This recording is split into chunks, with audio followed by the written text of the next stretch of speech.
फूलों के गुलदस्ते में से लेकर आए हैं एक प्यारा सा, खूबसूरत सा, बेशकीमती फूल।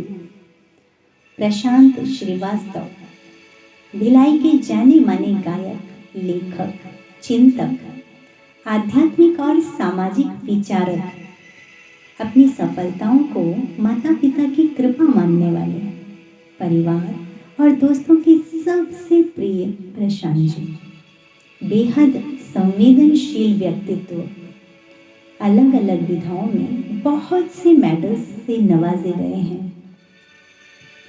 अपनी व्यस्ततम जिंदगी में से कुछ पल चुराकर समय को साधने का कौशल वे खूब सीख चुके हैं।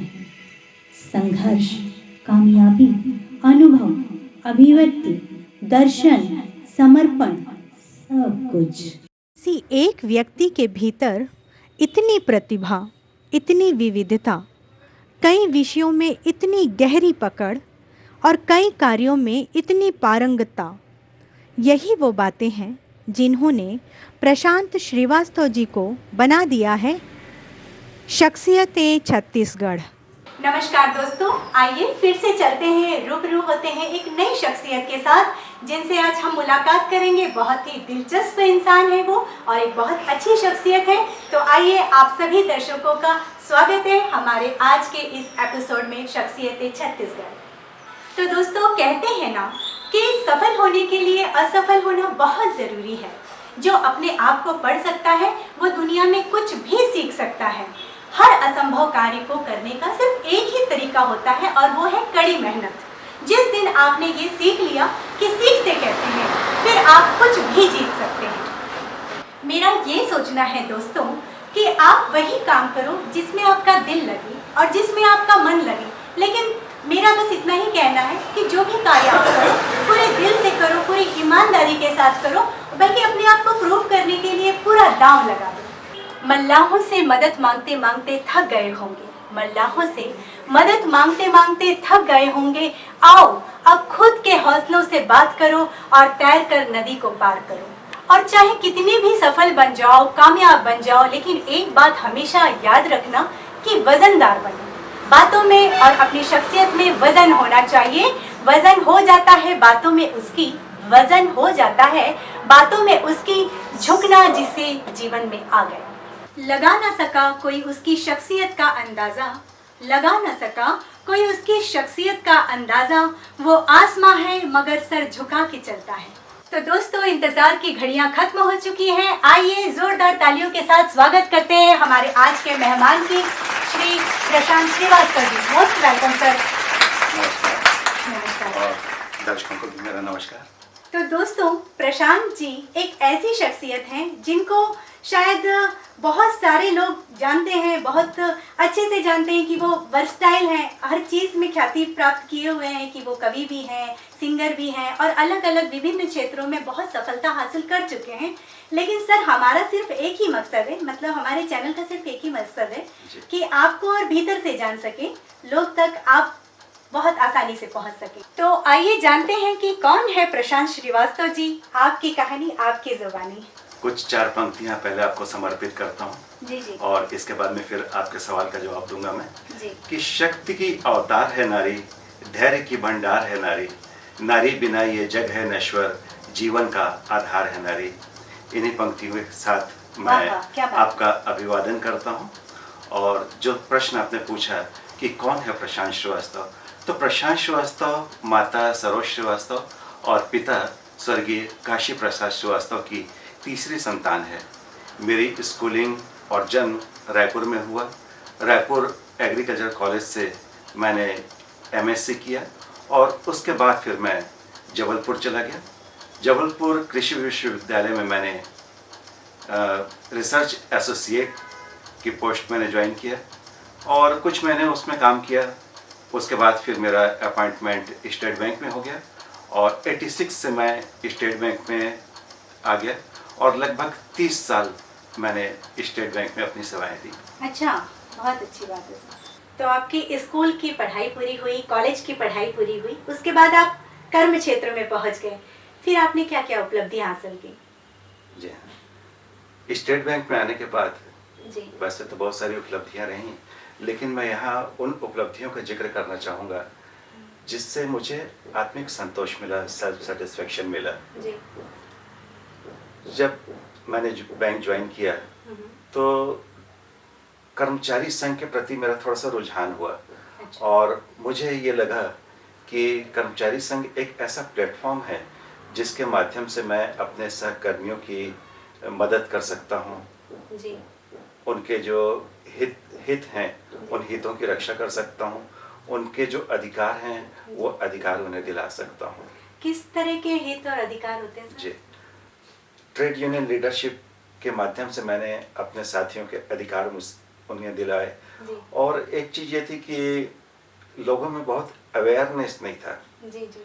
तो अवेयरनेस से नुकसान होता था, लोगों को नॉलेज नहीं था कि हमारी जो बैंक की टर्म्स कंडीशन है वो क्या है, तो लोग अपने अधिकार के लिए लड़ नहीं सकते थे। जी जी। मैंने धीरे धीरे जो हमारे रूल्स रेगुलेशन है उनका अध्ययन किया, जी। उनके बारे में जाना और अपने जो साथियों के जो अधिकार उन्हें मिल सकते थे वो मैंने दिलवाया। जी जी। और मैं लगातार 9 साल तक अपने यहाँ स्थानीय सचिव रहा। जी सर, एक बात जानना चाहूँगी आपसे कि आपने बताया कि एसबीआई में आपका सिलेक्शन हुआ, तो उस समय ऑनलाइन एग्जाम्स नहीं होते थे? जी नहीं, उस समय ऑनलाइन एग्जाम नहीं हुआ करते थे, उस समय ऑफलाइन एग्जाम होता था। आपने फर्स्ट अटेम्प्ट में क्लियर कर लिया?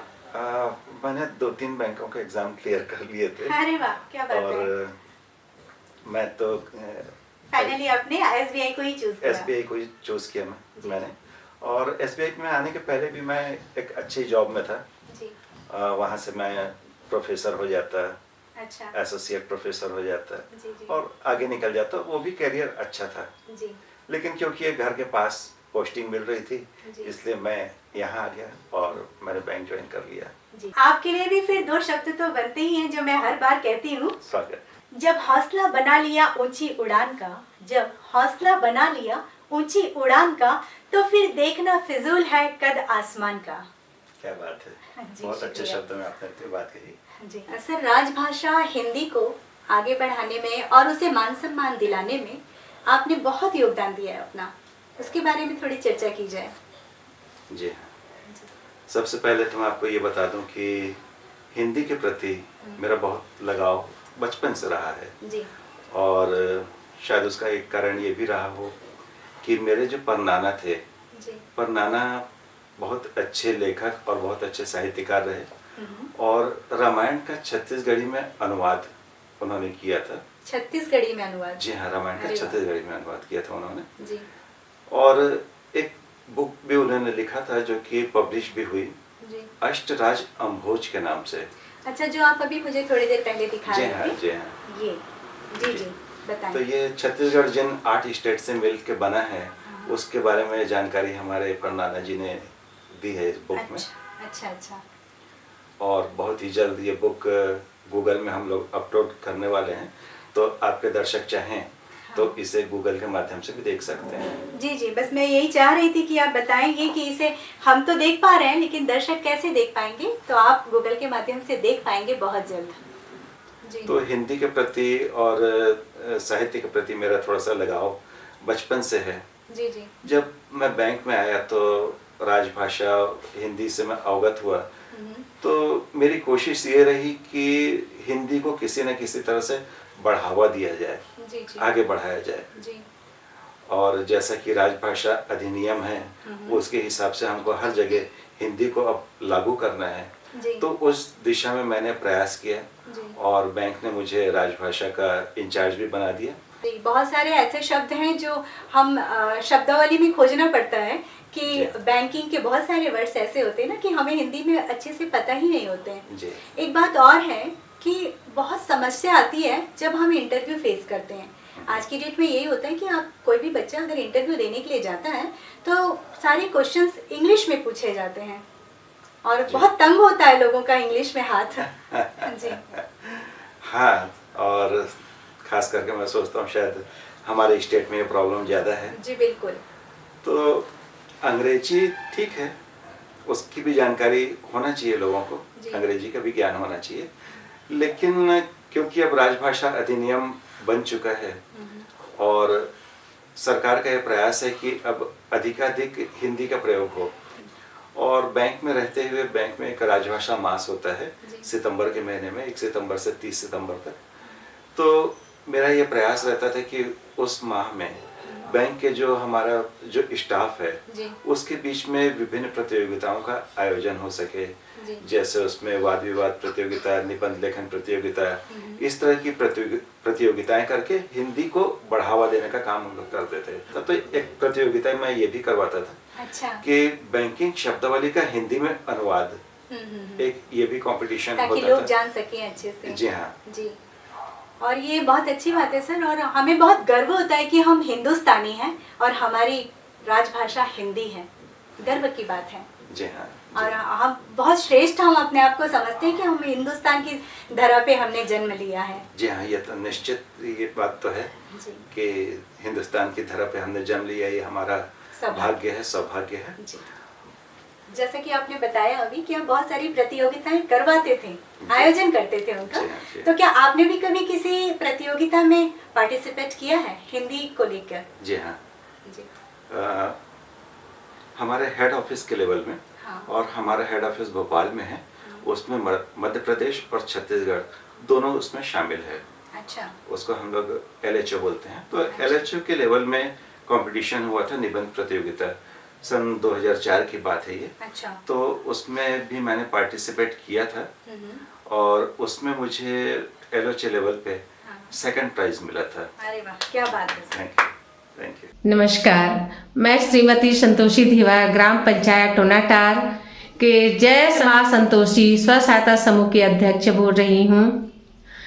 हम बहनों की, हम महिलाओं की आर्थिक स्थिति व सामाजिक स्थिति में सुधार आ सके, इसके लिए भारतीय स्टेट बैंक कृषि शाखा भाटापारा के श्री प्रशांत श्रीवास्तव सर द्वारा भाटापारा ब्लॉक के सभी गांव में जाकर बैठक लिया गया। सभी का बैठक कर एक समूह बनाने की बात कही गई, जिससे हम कुछ राशि बचत करके बैंक में जमा करेंगे और जमा करके वहां से हम लोग को लोन दिया जाएगा। उस कहने पर हम लोग समूह का गठन किए और पूरा गठन करके उस राशि को बैंक में जमा किया गया, जिसके तहत जिसका जैसा जैसा राशि था उस हिसाब से सबका लोन पास किया गया, जिससे हमारे आर्थिक स्थिति और सामाजिक स्थिति में बहुत सुधार आई। और हर बहन अपने अपने समूह से कुछ न कुछ आज भी कर रहे हैं। सर, जब हमने शुरुआत की, बातचीत का सिलसिला शुरू किया, तब आपने नारी शक्ति के लिए बहुत अच्छी अच्छी बातें कही।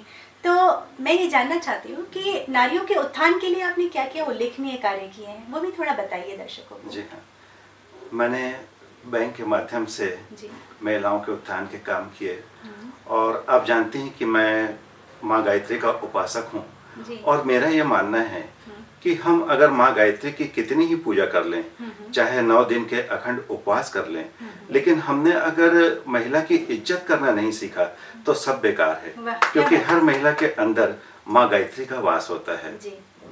तो हमारे गायत्री परिवार में भी महिला सशक्तिकरण पर बड़ा जोर है। अच्छा, आप गायत्री परिवार से भी जुड़े हुए हैं? जी हाँ।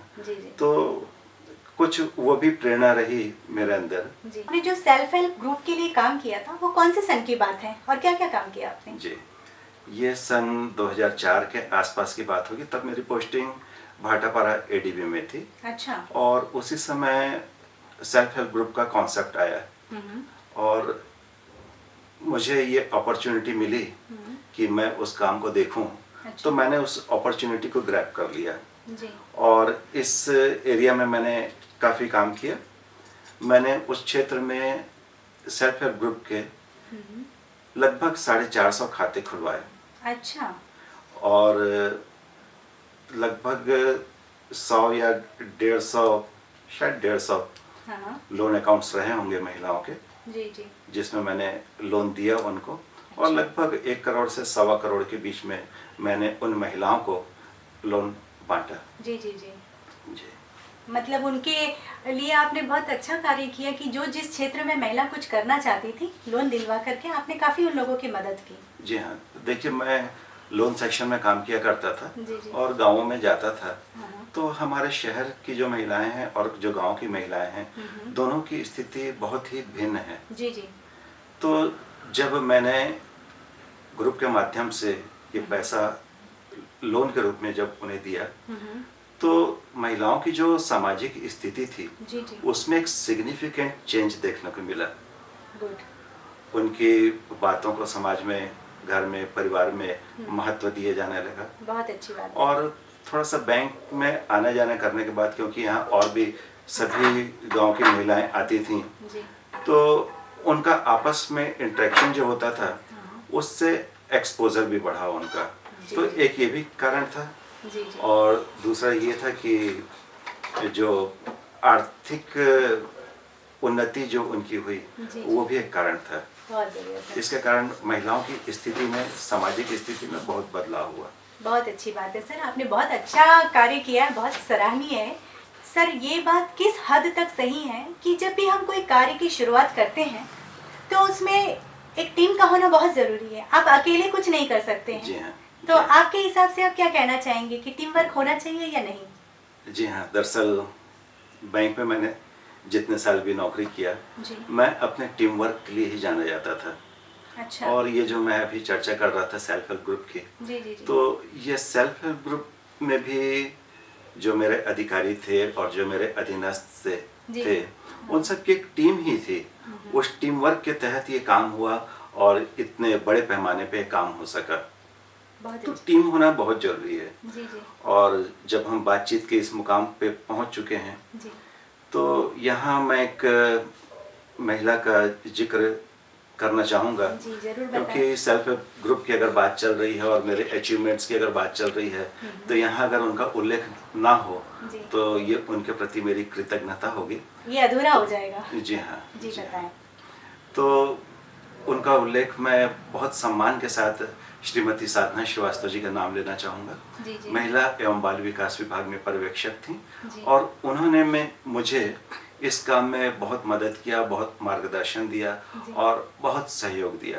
जी जी। तो अगर ये वीडियो कभी उन तक पहुंच सके और वो देखें, तो आपकी वीडियो के माध्यम से, आपके चैनल के माध्यम से मैं उन्हें दिल से धन्यवाद देना चाहता हूँ। मैं उनका दिल से आभारी हूँ। बहुत अच्छी बात है सर, ये वीडियो हर शख्स तक पहुंचता है और शख्सियत की पहचान कराने के लिए ही ये वीडियो बनाया जाता है। और आपको इस मुकाम पे देखते हुए शायद आज साधना जी भी बहुत हर्ष और उल्लास से भर गई होंगी। तो हमारी तरफ से भी उनको बहुत बहुत सादर धन्यवाद है।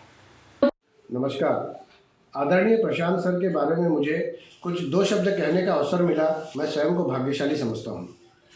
प्रशांत जी अत्यंत ही सरल, सहज और मृदुभाषी हैं।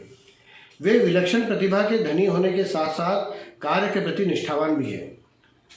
बैंक में जब वे कार्यरत थे, भाटापारा में अनेक सामाजिक संस्थाओं के साथ उनके कार्य में सहकार्य करते थे। माँ गायत्री परिवार से जुड़े होने के कारण आध्यात्म में भी उनकी रुचि झलकती है, जिसके कारण उनके चेहरे पर एक सदैव एक मुस्कान और एक शांतता दिखती है, जो उनके समाधानी होने के ओर संकेत करती है। प्रशांत जी में एक विशेषता और एक मुख्य विशेष गुण यह है कि एक बहुत अच्छे गायक भी हैं। फिल्मी, गैर फिल्मी गज़लों के गायन के साथ साथ वे भजन की भी शानदार गायकी प्रस्तुत करते हैं। मैं यही कहना चाहूँगा कि प्रशांत जी को सदैव प्रभु निरोगी, स्वस्थ और आनंदी रखे। धन्यवाद। तो दोस्तों, वक्त है अब उस लम्हे का जब हमारे आदरणीय प्रशांत जी के हाथों से वो नाम सेलेक्ट होगा जिन्होंने प्रपंजे जी के जो पिछला एपिसोड था उसमें सही जवाब दिया है प्रश्नों का। तो मैं अनुरोध करना चाहती हूँ प्रशांत जी, इसमें से एक नाम उठाइए और अनाउंस कीजिए कि हमारे पिछले बार के विनर कौन है। ठीक है, देखते हैं किसके नाम की पर्ची निकली है। जी। परन राज भाटिया। वाह परन जी, बहुत बहुत मुबारक हो, बधाई हो आपको। आप लास्ट एपिसोड के विनर बन चुके हैं। आप उनके लिए दो शब्द कहेंगे तो उन्हें बहुत खुशी होगी सर। हाँ परन जी, आपका तो मैंने वैसे गाना भी सुना था और मैं आपका फ़ैन हूँ। आपकी गायकी बहुत अच्छी है और आपको ये पुरस्कार मिला, आपको मेरी ओर से बहुत बहुत बधाई। तो सर, बैंक में रहते हुए आपने बहुत से सराहनीय कार्य किए हैं। मैंने सुना है लोगों के लिए आपने बहुत लाभप्रद कार्य किए हैं, उनके बारे में भी ज़रा बताइए। जी हाँ, मैं तो सिर्फ एक माध्यम था जी। और जब भी फंडिंग वगैरह होती थी वो बैंक के माध्यम से ही होती थी। मैं एक माध्यम बनता था। जैसे मैंने लगातार 10 साल तक प्याऊ खुलवाया बैंक के सामने, तो ये काम करवाया मैंने। और किसान जो थे उस क्षेत्र के, अवेयरनेस की कमी थी उनके पास, नई टेक्नोलॉजी की जानकारी नहीं रहती थी, बैंकिंग प्रक्रिया की जानकारी नहीं रहती थी। तो मैं कृषक सम्मेलन आयोजित करके उनको ये तमाम जानकारियाँ उपलब्ध करवाता था। और इसके अलावा गायत्री परिवार नेत्र शिविर का आयोजन करता था। तो बैंक की तरफ से मैं नेत्र शिविर में फंड भी दिलवाता था। अच्छा। और उस तरह से उनको मदद किया। कितने लोग आते होंगे उस नेत्र शिविर में? लगभग उस नेत्र शिविर में लगभग 250-300 लोग आते थे मरीज। और एक बार में उसमें 50-60 मरीज ऐसे सेलेक्ट होकर निकलते थे जिनका कि ऑपरेशन होता था। जी जी जी। तो उन्हें भी बहुत खुशी मिल रही होगी आपको देख करके। आज वो आपको बहुत अच्छे से देख पा रहे होंगे और खूब आशीर्वाद और दुआएं आपको मिल रही होंगी सर। Thank you. जो सफ़र की शुरुआत करते हैं वो मंजिलों को पार करते हैं। जो सफ़र की शुरुआत करते हैं वो मंजिलों को पार करते हैं। बस एक बार चलने का हौसला रखिए।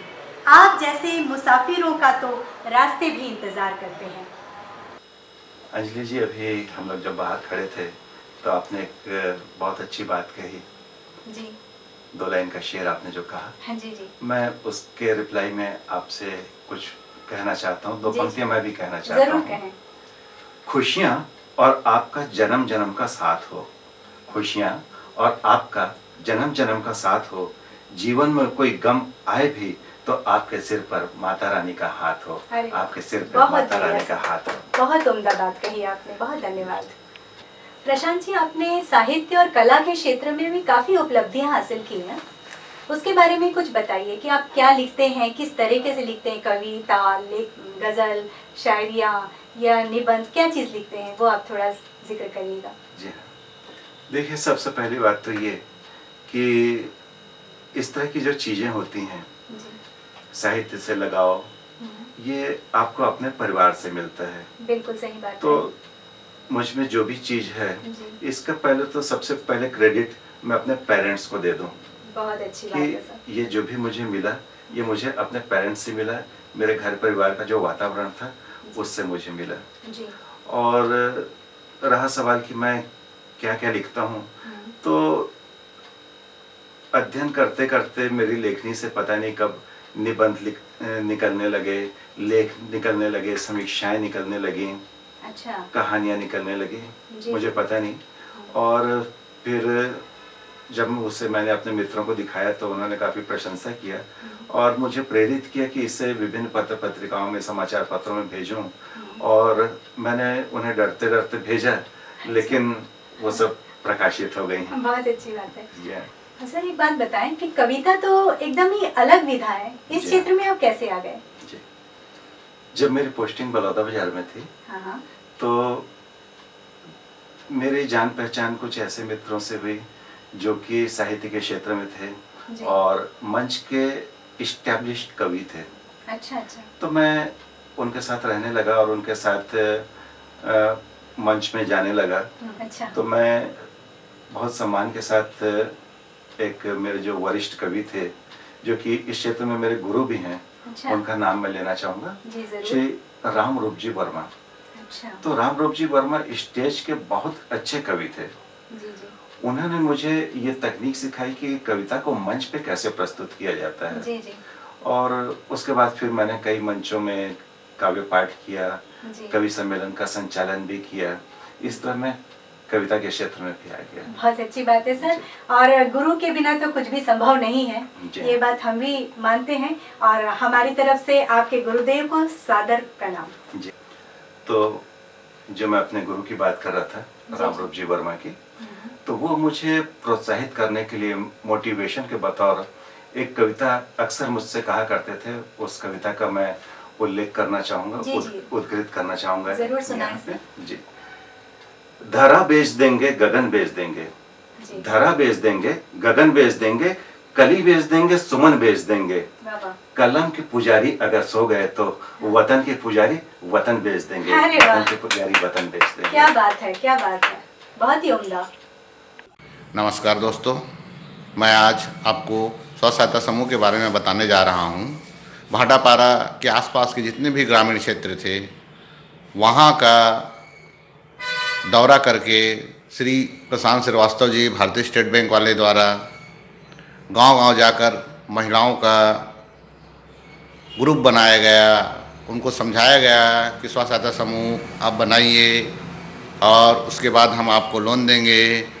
तो उनके द्वारा प्रेरणा लेके उन्होंने स्व सहायता समूह गठन किया और बैंक से लोन लिए, जो कि आज की स्थिति में वो आर्थिक रूप से मजबूत हो गई है और लोन अदा करके फिर से लोन उठाकर वो कुछ छोटा मोटा धंधा कर रहे हैं, अपने परिवार को पाल रहे हैं और बहुत सारे ऐसे कार्य हैं जो वो कर रही है और आत्मनिर्भर बन रही है। तो इसमें सबसे अहम रोल हमारे प्रशांत श्रीवास्तव जी का था, जो कि महिलाओं को जागृत किए और उनके हित में कार्य किए, उनको लोन दिलाएं और बहुत सारे जो महिलाएं थी जो अनपढ़ थी, नहीं समझती थी, उनको भी समझाकर समूह से जोड़ा गया और उनको आगे बढ़ने के लिए तत्पर प्रयास किए, जिसका आज नतीजा है कि गांव-गांव में समूह का गठन हो रहा है और बैंक से जुड़ रहे हैं और लोन ले रहे हैं। तो इनका श्रेय श्री प्रशांत श्रीवास्तव जी को जा रहे हैं, जो कि अपने कार्यकाल में यहाँ थे तो बहुत ही अच्छा कार्य किए स्व सहायता समूह के लिए। धन्यवाद।